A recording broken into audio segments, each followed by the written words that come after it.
the southern coast of Iran, overlooking the Strait of Hormuz. The terrain is a brutal mix of jagged limestone cliffs and salt flats that bake under the sun by day and radiate trapped heat long after dark. It is 227 hours. A low winter fog rolls in from the Gulf of Oman, reducing visibility to less than 400 meters. Beneath that natural shroud, 5,000 U.S. Special Operations personnel are already in position. They are not here for a hit-and-run raid. They are here to hold ground. The objective? The Islamic Revolutionary Guard Corps Naval Command Center, a hardened underground bunker buried inside a coastal mountain overlooking the main shipping channel. Intelligence confirms that from this center, the IRGC directs every swarm attack, every mine-laying operation, and every anti-ship missile launch against commercial tankers and U.S. Navy warships. Tonight, that command center goes silent. The preparation for this mission began 11 months earlier. A National Security Council directive, classified at the highest level, identified the Hormuz command node as the single most dangerous piece of Iranian military infrastructure. For 23 weeks, RQ-4 Global Hawk drones orbiting at 60,000 feet mapped the facility's thermal exhaust vents, its power cable routes, and the pattern of its garrison rotations. Signals intelligence intercepted low probability of intercept radio bursts between the command center and IRGC fast attack craft in the strait. More critically, a human source inside Bandar Abbas, a disaffected radar technician, provided the final puzzle piece. A photograph of the bunker's internal air filtration shaft. That shaft, barely 1 meter wide, dropped 40 meters straight down into the main operations floor. It was the only vulnerability in a fortress otherwise protected by 6 feet of reinforced concrete and 2 armored blast doors rated for 500 pounds of TNT. The intelligence picture was complete. The risk was calculated. The order was given. The target's defenses were not theoretical. The IRGC garrison at the Hormuz Command Center numbered 650 combat personnel, organized into 3 companies of naval infantry and a dedicated air defense detachment. The outer perimeter consisted of a double-layered chain-link fence topped with razor wire and motion sensors buried every 12 meters. Behind that, a minefield 200 meters wide forced any ground approach into a single narrow corridor covered by 3 DSHK heavy machine gun nests on elevated concrete platforms. The mountain itself was honeycombed with fighting positions. 27 pre-registered mortar tubes were dug into reverse slopes, invisible from the sea. 4 Sevam-Khordad surface-to-air missile launchers sat on the ridgeline, their radar sweeps overlapping to create a no-fly zone extending 50 kilometers in every direction. Below ground, the main operations floor was protected by 2 blast doors, each weighing 8 tons, controlled from a separate hardened security booth. The garrison had a standing order. If the command center came under attack, reinforcements from the IRGC 2nd Naval District in Bandar Abbas would arrive by helicopter in 25 minutes and by road in 40. The planners in Washington knew that meant speed was not an advantage. Speed was the only option. The assault force was divided into 4 distinct tactical elements, each with a role so specific that failure of any single team would collapse the entire operation. Team Alpha, numbering 1,200 operators from the 75th Ranger Regiment and the 1st Special Forces Group, drew the mission of breaching the outer perimeter and fixing the garrison's attention on the eastern approach. Team Bravo, 800 Navy SEALs from DevGru and Marine Raiders, were assigned the underground assault through the air filtration shaft and the main entry tunnel. Team Charlie, 2,000 soldiers from the 82nd Airborne and the 10th Mountain Division, would establish a security perimeter 2 kilometers around the objective and block any reinforcement columns. Team Delta, 1,000 operators from Delta Force, and the 24th Special Tactics Squadron were the extraction and exploitation element responsible for removing every hard drive, every codebook, and every communications node from the bunker before demolition. The entire force, staged aboard 3 expeditionary sea bases, positioned 120 kilometers southeast in international waters, invisible to Iranian coastal radar, thanks to a 4-ship electronic warfare screen. At 03 Himmers 44 hours, the operation began, not with a bomb, not with a missile, but with silence. 2 MC-130J Commando 2 aircraft, flying at 50 feet above sea level, dropped Team Alpha's breaching element into the salt flats 3 kilometers east of the outer perimeter. They landed in formation, their boots compressing the crusted salt without a sound. Within 90 seconds, the lead breachers had crossed 200 meters of open ground and reached the outer fence. The motion sensors died silently as a directional microwave pulse, fired from a shoulder-mounted system, fried their electronics without triggering an alarm. At 0351, bolt cutters opened the chain link. At 0357, the minefield corridor was marked with infrared chem lights. The garrison had not moved. At 042, Team Bravo began their descent. 12 operators, each carrying 60 pounds of breaching charges and suppressed MP7s, rappelled into the air filtration shaft. The walls were slick with condensation. The drop was 40 meters straight down. At the bottom, a steel grill blocked further movement. A shaped charge the size of a soda can vaporized the grill's locking mechanism. The operators dropped into a service corridor 60 meters from the main operations floor. They stacked on the corner, heartbeats audible in the dry air. The secondary entrance, the main tunnel leading from the surface vehicle ramp, was assigned to the other half of Team Bravo. That group, numbering 200 operators, moved into the tunnel's mouth at IR 421.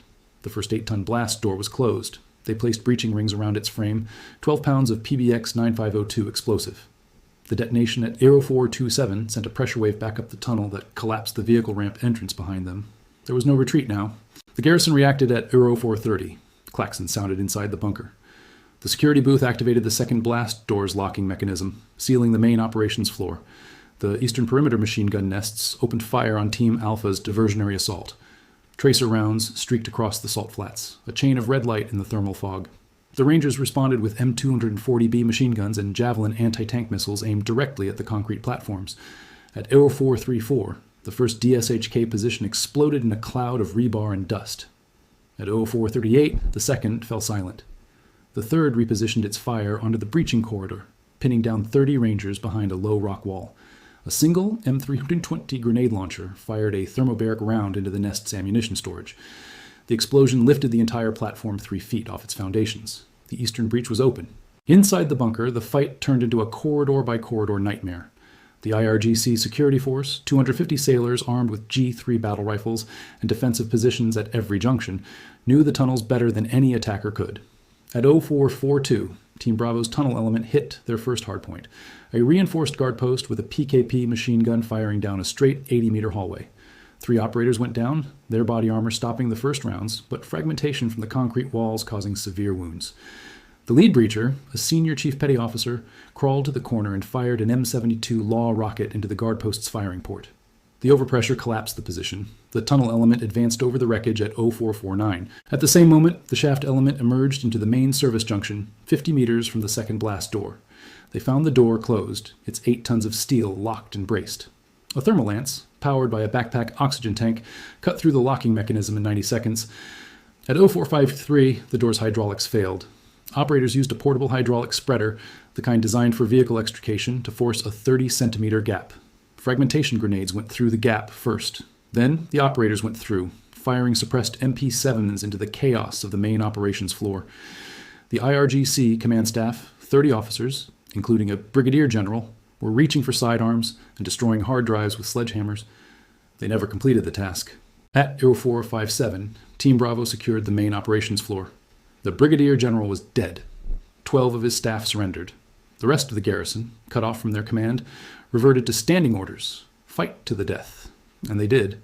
At 0503, a counterattack from the garrison's reserve platoon, 80 men with RPGs and belt-fed machine guns slammed into Team Bravo's rear security position at the tunnel junction. The firefight lasted 11 minutes. The operators held, but they burned through 40% of their ammunition in that single engagement. On the eastern perimeter, Team Alpha reported they had taken the machine gun positions, but were now receiving accurate mortar fire from the reverse slope tubes. 3 82mm rounds landed inside their forward assembly area, wounding 17 Rangers. The medics worked under fire, applying tourniquets and chest seals, while the mortarmen on the U.S. side located the Iranian tubes with counter-battery radar. At 0518, a J-dam dropped by a circling F-35 flying above the range of the Sevom-corded missiles, destroyed the mortar position. The no-fly zone was broken. Securing the command center was one mission.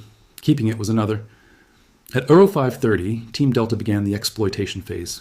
They had 45 minutes before the first IRGC reinforcements arrived.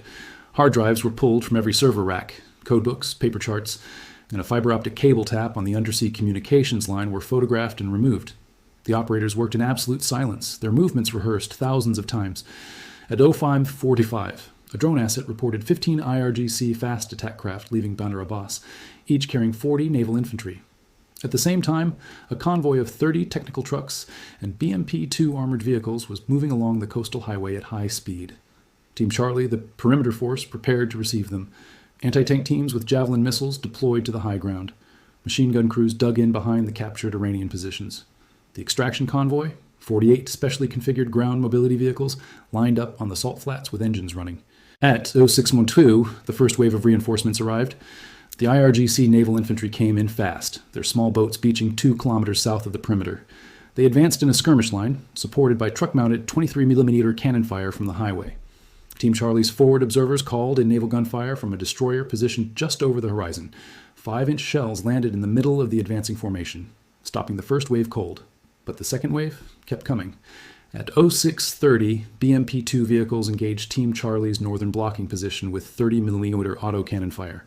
2 U.S. vehicles were destroyed. 6 operators were killed.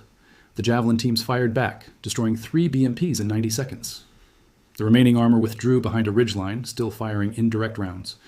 The perimeter held, but barely. Ammunition was running low. The extraction clock was running out. At 0645, Team Delta announced the exploitation was complete. Every piece of intelligence that could be carried was on the vehicles. The remaining servers were rigged with thermite grenades. Team Bravo collapsed back through the tunnel, carrying their wounded and the 12 prisoners. Team Alpha performed a fighting withdrawal from the eastern perimeter, laying down a base of fire that kept the Iranian mortar crews from reoccupying their tubes. The extraction convoy rolled at 0702, a column of vehicles moving at maximum speed across the salt flats toward the landing zone 3 kilometers away. CH-47, Chinook helicopters descended through the fog, their rotors kicking up a blinding cloud of salt and dust. The loading took 7 minutes. At 0715, the last helicopter lifted off. Below, the thermite charges ignited, turning the command center's servers into molten slag. The bunker was a tomb of melted electronics and broken concrete. The mission lasted 3 hours and 31 minutes from first breach to last lift.